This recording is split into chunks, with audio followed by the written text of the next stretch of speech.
Red Bull Ring, a circuit located in the hills of Austria, has had many different changes made to it over the years. The circuit, while being very short at only 4.3 kilometres, provides very good racing for the modern day Formula 1 cars.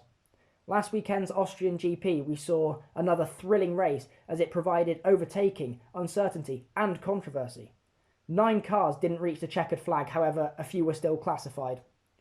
In this video I'm going to take a look at this track and explain why it is a car killer. Now, 2020 has been an odd season so far. It started very late due to a global crisis. This meant that the only on-track data that teams had was from testing 3 months prior. This means that the cars had a lack of running up until this point, and as this was the first race, we hadn't seen what each car could do.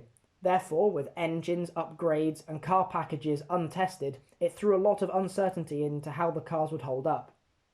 We saw the Mercedes engines have a few issues, with Russell's car smoking to a stop during the race. Lance Stroll, in the Racing Point, who uses a Mercedes engine, had to retire with an engine issue.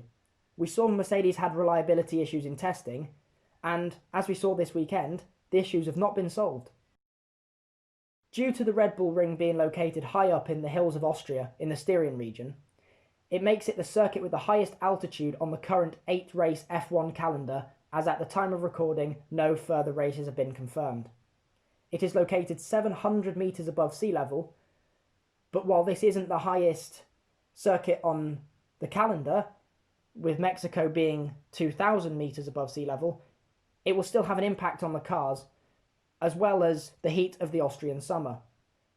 Couple this with the lack of running, and it makes it dangerous for the Formula 1 engine.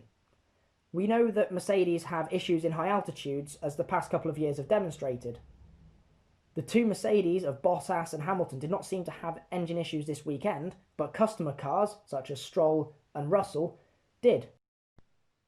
Over the previous few years, racing at the Red Bull Ring, we have seen cars' front wings get ripped off on the final 2 corners of yellow curbs in turn 9 and turn 10.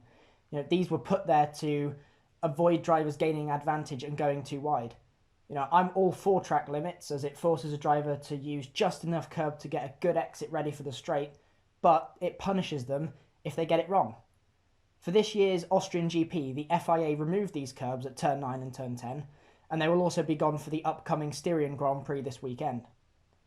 These curbs rip off front wings and damage them, therefore making a car lose performance as the downforce is no longer there. We saw Carlos Sainz do it in practice this year after turn 5. He broke a little bit of his front wing, where the curbs are still present. James was on the radio to the Mercedes boys saying they had to stay off the curbs in order to get the cars to the end, as they were managing gearbox issues on both cars. These curbs, when used, send massive vibrations through the car that can cause sensors to get dislodged and can send enough force to damage parts of the car. This track really doesn't like cars. It's still unsure what caused the Haas brake problems at the time of recording, but I would not be surprised if the bumps and the curbs were what caused these issues to arise that led to both cars having to retire. It's not just the yellow curbs as well, it's the rumble strips going down out of turn 9 and turn 10 that really jolt a car, because you're going through there really quickly, and these vibrations, we see cars, sparking on them and stuff like that. So the curbs just shake the cars to pieces. So overall, with the heat of the Austrian summer and the car braking curbs, you can see why Austria is a danger for cars. It's not like we've seen it only this year. It's been going on for a few years. Last year Hülkenberg ripped off his front wing. The lack of running will have played a part in this. However, this track will shake cars to pieces. Thanks for watching this video. I've really enjoyed making this one. So if you enjoyed, please hit that like button. And if you want to see more from me, please hit that subscribe button. At time of recording, I'm 1 subscriber off my goal for September, and it's only July. Thanks again. Bye-bye.